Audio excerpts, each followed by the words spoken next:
Mes chers compatriotes, moi, présidente, je vous assure que le vase ne débordera jamais.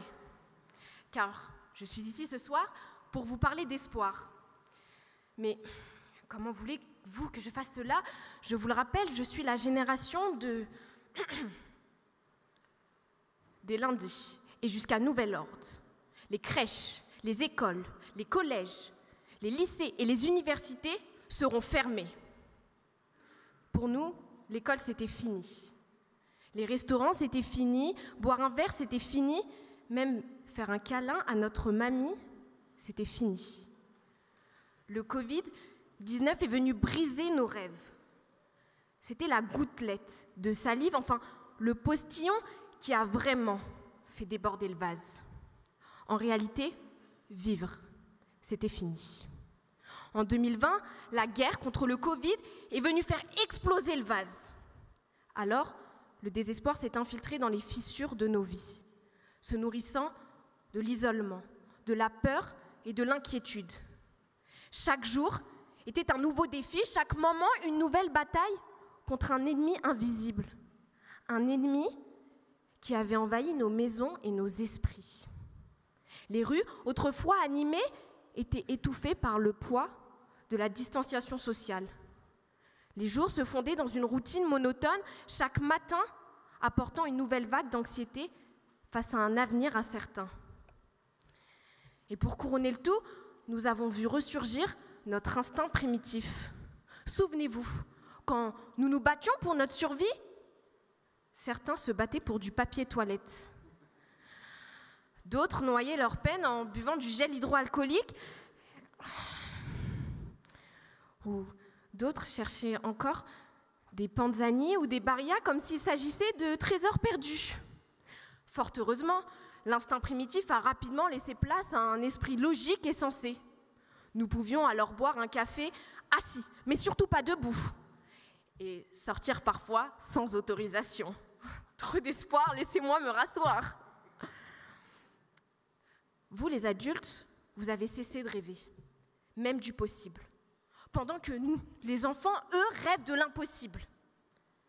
Enfant, le rêve est un refuge, une échappatoire dans un monde parfois difficile à comprendre. Ils imaginent des mondes fantastiques, des aventures incroyables, des destins extraordinaires. Alors pourquoi avons-nous cessé de rêver comme nous le faisions si bien plus jeunes? Je vous le demande. Pourquoi devrions-nous abandonner nos rêves simplement parce que nous avons grandi? Pourquoi devrions-nous nous résigner à accepter la réalité telle qu'elle est, sans chercher à la transformer en quelque chose de plus grand, de plus beau, de plus inspirant? Je vous parle ici avec mon innocence de lycéenne, celle qui me préserve du désespoir, celle qui me convainc que rêver, c'est garder espoir. Ainsi, à vous tous, je vous exhorte à ne jamais cesser de rêver, à retrouver cette flamme de l'enfance, cette capacité à rêver à la fois avec audace et innocence. Oser rêver les rêves les plus fous.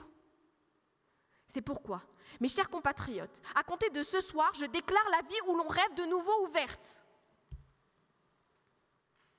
Attendez. Ne me dites pas que vous avez sincèrement mordu à l'hameçon. Le gel hydroalcoolique vous est vraiment monté à la tête. Je rêve d'un monde où règne la paix dans le monde et où la pauvreté a disparu. Si vous vivez dans le monde des rêves, pensez-vous sincèrement laisser votre trace sur Terre? Vous croyez qu'il suffit de rêver, de croire que sans effort, tout nous arrivera comme par magie, que succès rime avec facilité? Que la vie est un long fleuve tranquille rempli de petites gouttes féeriques? Non. Ils vous diront rêver d'un monde magique? Non. Il faut sortir de sa zone de confort. Ils vous diront ne vous résignez pas à accepter la réalité telle qu'elle est? Non. Acceptez-la, car l'acceptation est le début de l'action. Ils vous diront ne cessez jamais de rêver. Oui, mais s'il vous plaît, passez à l'action. Ils vous diront encore n'abandonnez pas vos rêves en grandissant. Oui, mais s'il vous plaît, grandissez. L'espoir véritable ne réside pas dans la simple action de rêver, mais dans la concrétisation de nos rêves, dans l'action courageuse et persévérante qui nous mène vers leur réalisation. Trop souvent, nous nous contentons de rêver, de nous perdre dans des fantaisies irréalistes sans jamais prendre des mesures pour les concrétiser. Combien de fois avons-nous été captivés par des rêves qui nous promettent un avenir radieux seulement pour nous retrouver écrasés sous le poids de la désillusion? Les rêves nous bercent dans un faux sentiment de sécurité, nous persuadant que le monde qui nous entoure est parfait, que notre vie est parfaite ou encore que nous sommes parfaits. Mais combien de ces rêves se réalisent réellement? Non, le monde qui nous entoure n'est pas parfait. Nous sommes peut-être à la veille d'une 3e guerre mondiale. Je ne pourrai donc peut-être jamais me présenter à l'élection de Miss France. La vie n'est pas parfaite, mais c'est la vôtre, unique en son genre. Il est donc temps de briser ce cycle de l'illusion. L'espoir réside dans la capacité à rebondir et à tenir tête à ce fameux désespoir, même lorsque le vase a débordé. Et avant que celui-ci ne déborde, ne donnons pas tant d'importance à cette goutte, car il se peut qu'elle prenne alors trop de place et nous fasse croire que le vase est trop petit. Cette goutte, c'est parfois une chose que je n'ai pas, sans voir que j'en ai tant d'autres. Cette goutte, c'est ce problème qui parasite mes pensées, alors qu'il fait partie du rêve d'un autre. Cette goutte, elle me fait parfois croire que je n'y arriverai jamais, alors que je n'ai même pas encore essayé. Il est donc fort possible que je vive une quantité incroyable d'échecs. J'espère seulement qu'aucun d'eux ne me fera perdre espoir. Alors, si la vie est faite d'une quantité incroyable de gouttes, un conseil. Si la vague arrive, ne restez pas passif. Vous risquerez de la prendre en pleine face. Plongez la tête la première. Vous serez un peu secoué, mais promis, vous vous en sortirez.